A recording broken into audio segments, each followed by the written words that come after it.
Pertanyaannya dari Muhammad Romli di Bandung. Assalamualaikum Buya.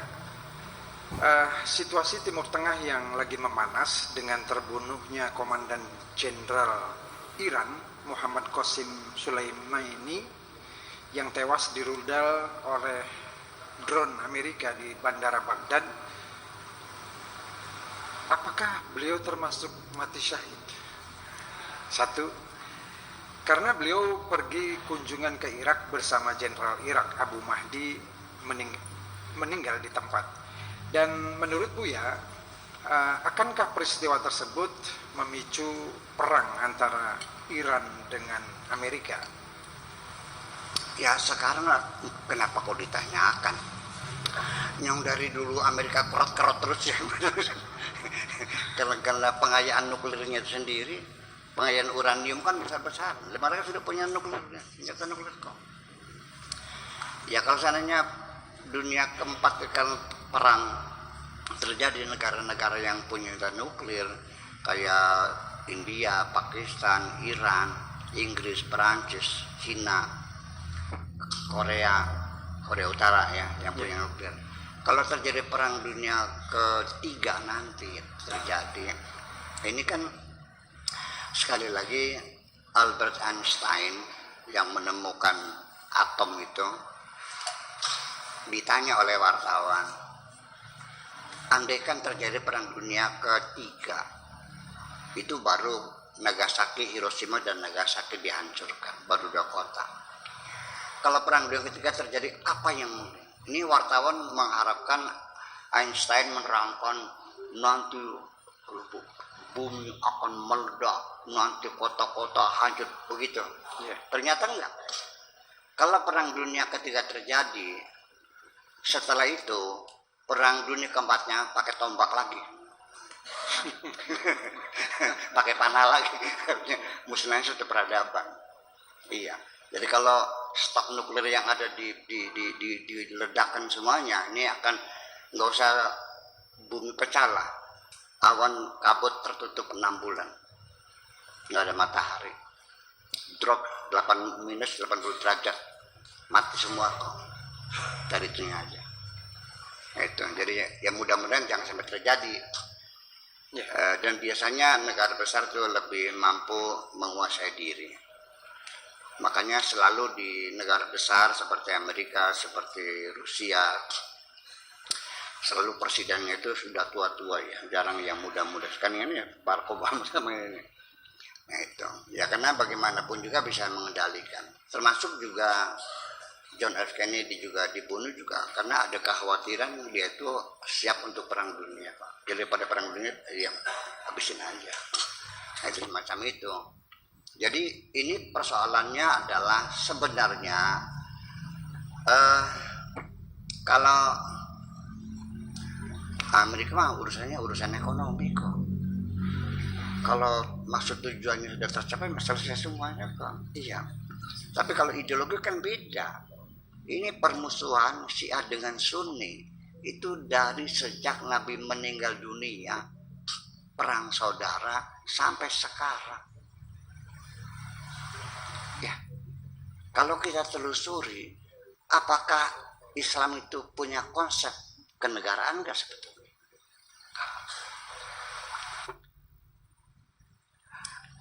Abu Bakar diangkat berdasarkan dalil takwil, yaitu dia disuruh mengimami sholat ketika Nabi sakit, sehingga berarti itu petunjuk awal dari Kanjeng Nabi.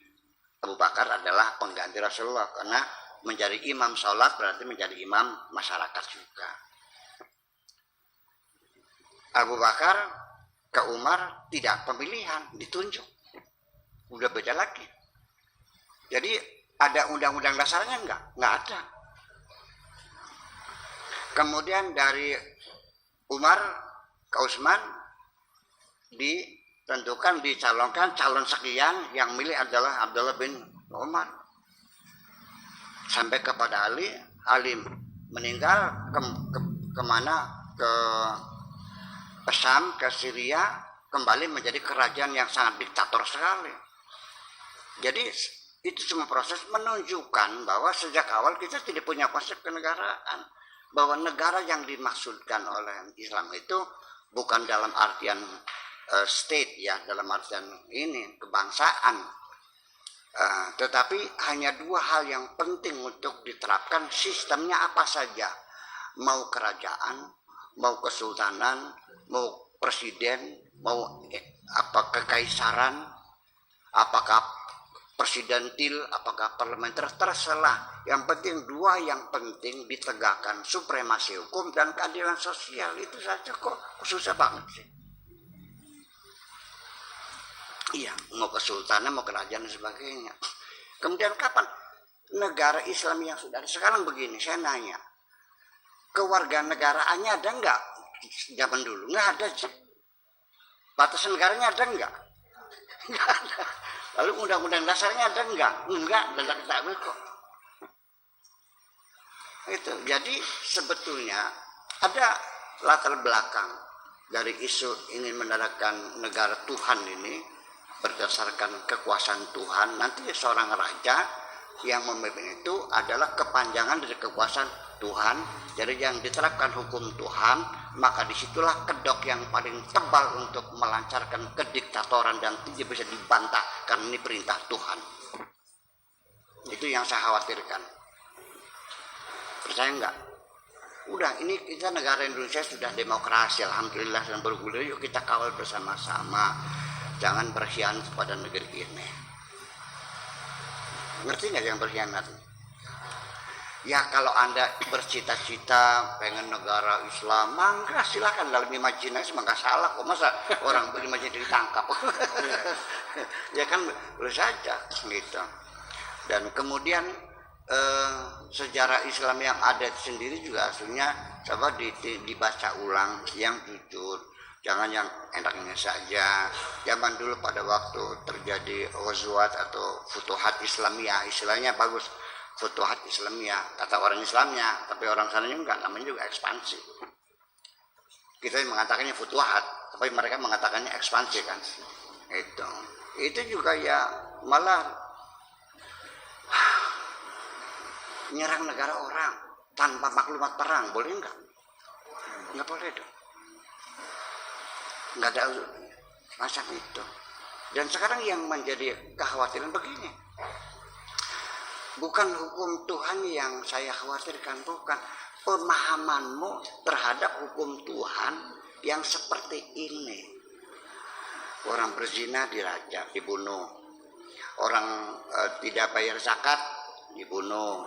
Orang tidak sholat, dibunuh. Orang pindah agama, dibunuh. Orang mencuri, dipotong. Perempuan kecil boleh dikawinkan, perempuan perawan boleh dipaksakan, dan suami menceraikan tanpa alasan sah, kan begitu pengennya. Ini kan jadi persoalan. Nih, dikiranya ini bahwa kita mencabut hak cerai suami yang mutlak dulu tuh kan asal ucap jadi.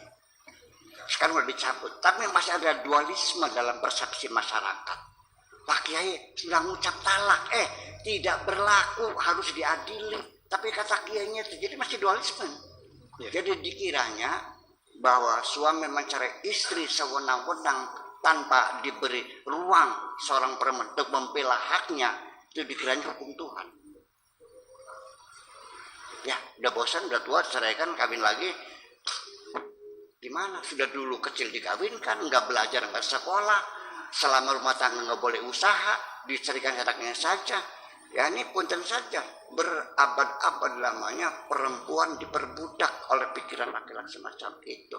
Ketika kita bela, ketika undang-undang pernikahan disahkan, itu di demo. Silakan dibuka lagi filenya, di demo. Jadi pengennya kayak itu. Sekarang masuk akal nggak? Anak perempuan kawin dipaksa, dan fikihnya sah nggak? Mau diterusin? Yang nggak boleh itu kan Tuhan. Ini bukan hukum, ini penafsiranmu. Masa Allah sekejam itu? masih kecil dikawinkan, boleh nggak? Boleh fikih mah. Mau diterusin gitu. Ya kita juga punya kepentingan melindungi perempuan dong. Mereka juga manusia kok, sama, punya perasaan, punya cinta juga. Iya, nah, semacam itu. Jadi artinya bahwa kita, sekali lagi, negara di dunia ini semua menolak hukum potong tangan, suka atau tidak suka. Hanya tinggal satu negara yang masih menerapkan potong tangan. Di mana tuh? Nah, oke.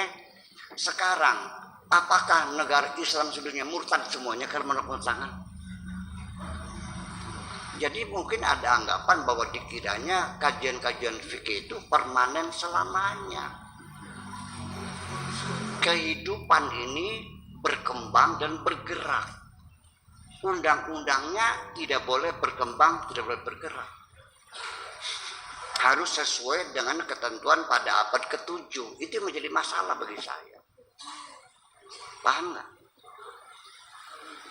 Harus, sebab standar kebenaran hukum Islam itu adalah yang berlaku abad ke-7. Artinya perbudakan boleh. Sekarang saya nanya, Islam melarang nggak perbudakan? Tidak kok. Lalu akan kamu pertahankan perbudakan? Kan persoalannya. Mana